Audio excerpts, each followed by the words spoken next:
I'm probably the least qualified board member that Houston Audubon ever had. Certainly that one of the few whose bio didn't end with Annie's a really good birder. Now that's changed since, but I was the vanguard.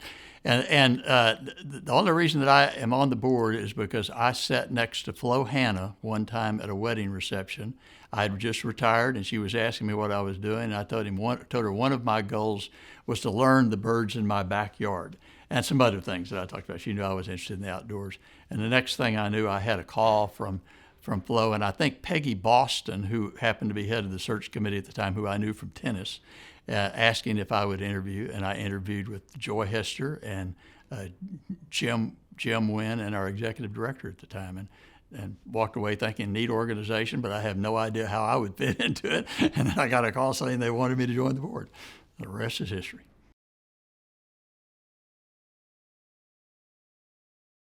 Hard to remember much about it, other than I was nervous to be there because I didn't know very many people there at all. I didn't really understand a lot of the terminology that was used, a lot of nomenclature that was foreign to me.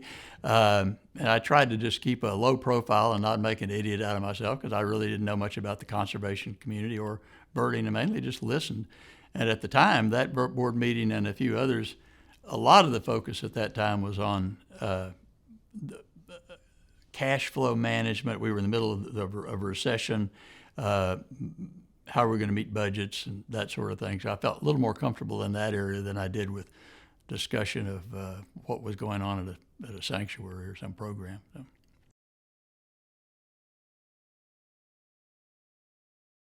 There were several important people to me in the organization that really helped integrate me into it. The first and foremost was Flo Hanna. And Flo just took me under her wing, so to speak, and took me out almost every week with one of the groups that she was going with and make sure I knew the people, that I knew the areas with that they were, that I got introduced to birds. And if you're with Flo, to native plants, which seemed a disproportionate part of the whole organization. It wasn't something that I was expecting. And that was just an amazing introduction was through Flo's eyes. And then Jim Wynn and Joy Hester became great friends and really important mentors at the time. Got involved initially with lots of groups that did bird surveys that I thought was really important to my understanding more about not only the birds but the pieces of property that we had.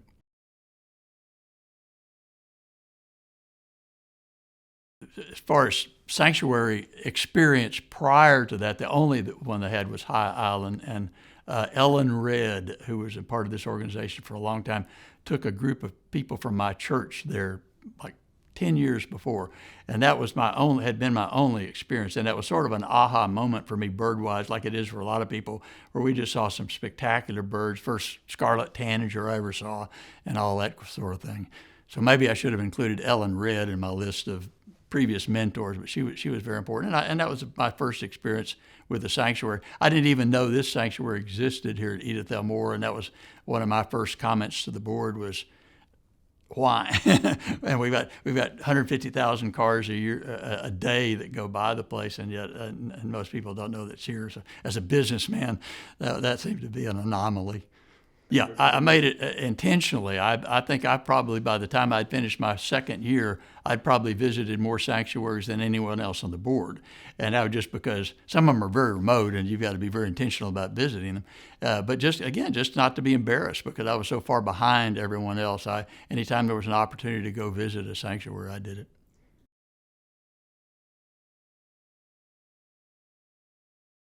Well, again, I came from a business background, so I really did not want to get into the financial side of things, the development side of things here. But it turns out that's where I started, just because there was such a need, given the hurricanes, the droughts, the recession, all the things that happened during the first few years of my board term.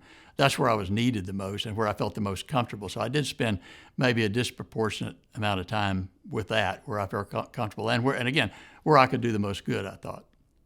We've been blessed with great staff, support staff for accounting and bookkeeping, And the only things we asked for that were different was, and Jim Wynn was passionate about this because during his administration, was better tools to measure cash flow and to give us a feel for where we were, just because it was so scary at the time.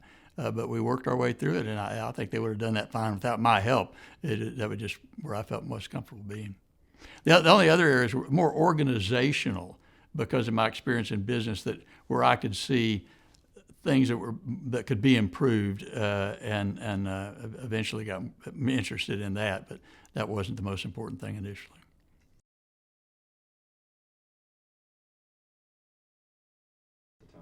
Well, it was just incredible when I came aboard to realize how much the organization depended on volunteers, and in the continuum of nonprofits, this was beginning to be a more mature nonprofit, where it started out, like most do, as 100% volunteer, and then built layers of staff to the point that by the time I got off the board, there was pretty much a complete layer of staff all over the volunteer base. Become a completely mature organization, but the volunteers themselves were just as needed as ever, and probably a larger group than ever. But that's always been a major part of the organization. You can't do what we have to do, which is staff.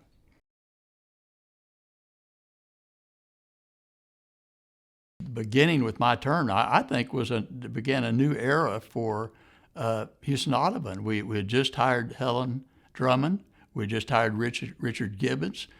We had just been through a period of hurricanes and recessions and droughts, and the loss of Winnie Burkhead. A lot of people put that in the same category.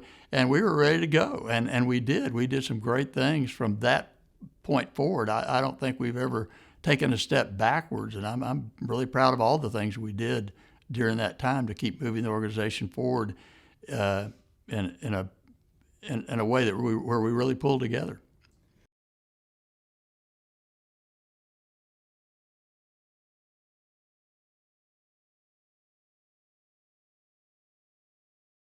In that first year of the time that I was president, we did so many things. We had Richard and Helen on board.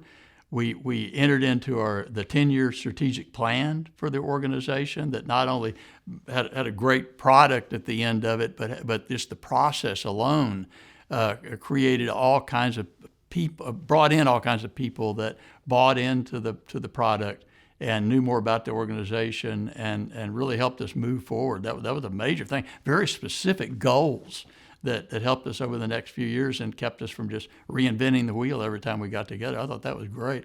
The commitment that same year to become a part of the land trust, to seek land trust accreditation, that also resulted in an awful lot of people working. That was something that sort of hummed in the background for several years. We didn't receive accreditation until 2017, I think.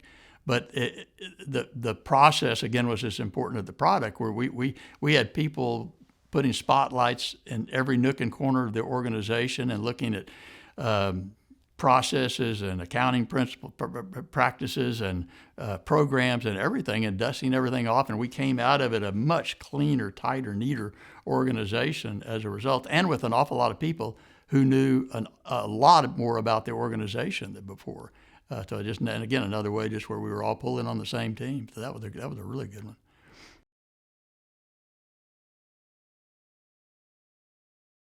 I think all boards talk about the need for diversity of all kinds. I mean, all boards want younger people to come up, not just old retired people, not just oil company people, not just this. There's got to be a mix, and we talk about it. I've been on several what do we call it, nominating committees, and that's always a discussion. You always want to have a diverse board. In fact, one of the things we did in that first year was we modified the bylaws that hadn't been modified for a long time. We not only added 2 years possible to the term of a board member, but we added 2 more board members, to the possibility of 13 rather than 11, which gave us an opportunity when we had a good draft class, or we wanted to be intentional about finding, a young person or a lawyer or whoever, whatever we needed at the time. It allowed us the flexibility to do it, and that was a good thing for the organization, I think.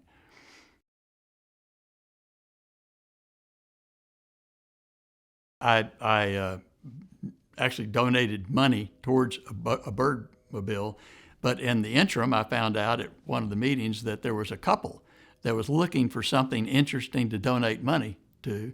So I pulled Helen and Jessica Jubin, who was the person at the time that handled development, aside and said, look, if you can sell them on the birdmobile, you can have the other money for general deal and you get a twofer. And they promptly called the other couple and got the donation. So that is officially their donation, not mine. But I was glad that my money was leveraged. It's always better when you can get 2 for 1.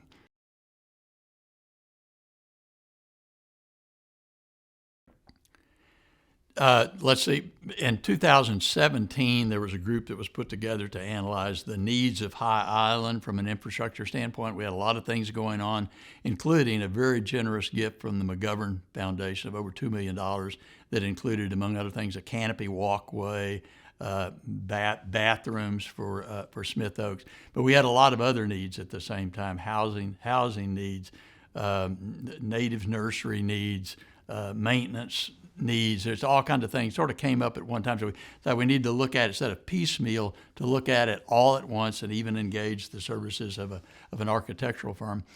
And we're able to map all this out and put and spell out the square footages we need, and then put dollar values and all that, not necessarily place where it needed to be placed. All that was a part of the equation. In the middle of all that, a 3.5 acre tract came up that was it was owned by a bankrupt oil company that was right in the middle of High Island. And it checked off like 4 or 5 of the boxes we were trying to check off at a fraction of the price of building everything new. I have to say, I've never seen Houston Audubon act faster on a project. In fact, from a business standpoint, it's frustratingly slow normally on anything. It takes a long time to get anything done. But this one, boy, moved fast just because we recognized how important. We'd already done the homework and recognized how important it was. So anyway, the property was purchased, and it became the place where we primarily have housed our staff members, where we house most of our maintenance equipment, where we have a new natives nursery for down there, where we have an RV park where we can keep RV volunteers down. It just checks off so many boxes, and it was for me to get involved financially, it was just a no-brainer. I love things like that do so many things, that's an investment that's so highly leveraged. It was an easy decision to donate the money.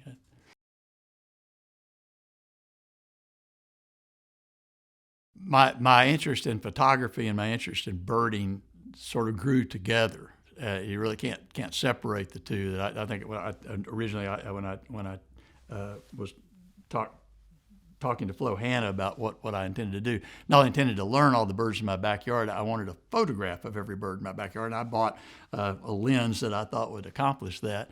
And so that's how it all started. Is I really didn't count a bird unless I had a picture of a bird. So I wanted to photograph every bird I saw, and then that led to wanting to know what every bird was, and so it really kind of grew up together. I used the photography as a way of learning about birds. Didn't necessarily have as a goal being on the cover of National Geographic or anything, but I just, as it turned out, I did, like any photographer, you eventually want better and better photography, which usually means not just more knowledge, but better equipment. So I reached a point with equipment that it was possible to get good photographs, but I've never called myself a photographer. I know how to take good pictures of birds, and that's really been my only goal, and it served me very well. I thoroughly enjoy going out.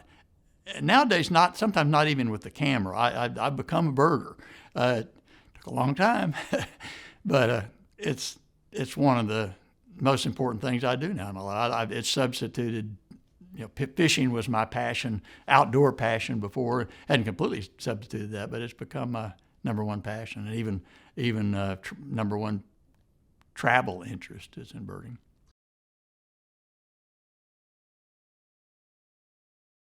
I never was a lister. I didn't think about it. I would say for the first 8 or 9 years that I birded, I kept lists because a lot of things I've done involved lists and filed them away. But like I said, my lists were my photographs. If I didn't have a photograph the bird, it didn't count it. But eventually I had so many friends that were into listing, and I was just out of curiosity more than anything else. I discovered eBird a few years ago and started entering some of these old lists, historical lists into eBird, and have become a lister. I don't know whether I'm proud of that or apologetic about it, but I've become a lister.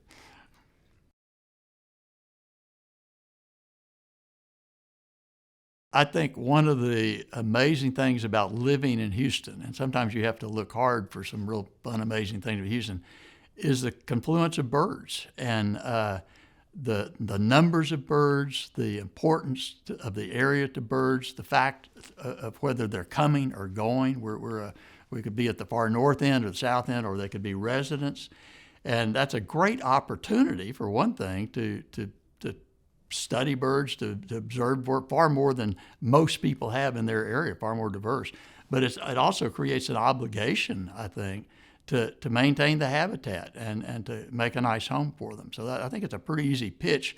I think Houston Audubon is very fortunate to be where we are. A lot of people don't have near the kind of opportunity we have to make a difference in bird conservation.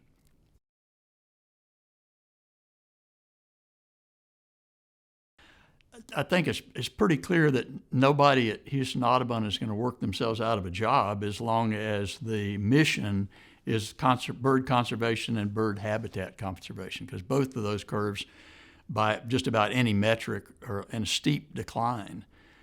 So we can't keep doing what we're doing. We have to always be upping our game, and if we're going to, long term, I think if we're going to make a difference, we have to look for ways that leverage our work. We can no longer just go out and buy property and manage that property for bird habitat. We have to have an army of people out there who think it's important to do that with us and maybe with our leadership. And that's going to be the way we make a difference in the future, is to partner with other organizations, with the community to get it done. That's got to be the new paradigm. We've got to have a louder voice in the community to get that done, and all kinds of other things, which we're doing. I think we're on that path with education programs and all the things we're doing. That I think that'll be the wave of the future.